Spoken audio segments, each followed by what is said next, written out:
ज्यांनी भारतीय लोकशाहीच्या रक्षणासाठी तुरुंगवास भोगला।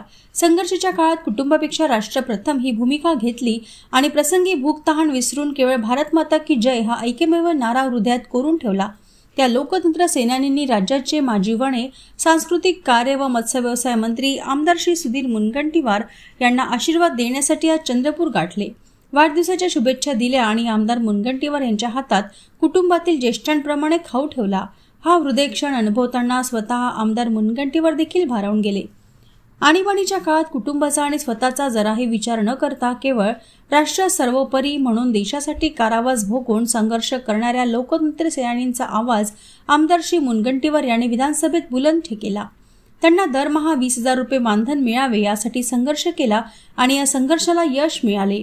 या लोकतंत्र सेनानींचे प्रतिनिधित्व करणाऱ्या संघर्षव्रतींनी आमदार श्री सुधीर मुनगंटीवार यांच्याबद्दल कृतज्ञता तर व्यक्त केलीच, पण वाढदिवसाला प्रत्यक्ष भेट देऊन शुभेच्छा आणि आशीर्वाद दिला।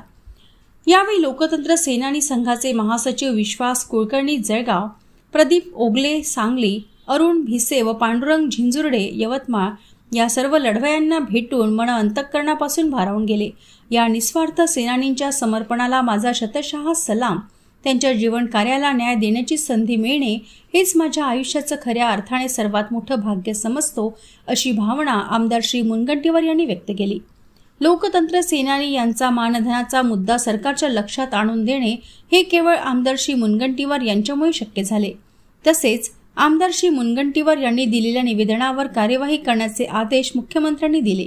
त्यामुळेच दरमहा 20,000 रुपये मानधन मिळण्याचा निर्णय पूर्णत्वास आला। आणीबाणीमध्ये लोकशाहीच्या रक्षणासाठी समर्पितपणे लढणाऱ्या सेनानींसाठी आमदार श्री मुनगंटीवार यांनी घेतलेल्या पुढाकाराबद्दल आम्ही कृतज्ञ आहोत। या शब्दात लोकतंत्र सेनानी संघाने पुन्हा एकदा आभार व्यक्त केले। मी प्रदीप ओगले, लोकतंत्र सेनानी संघ महाराष्ट्र प्रांत सचिव, सांगलीला राहतो।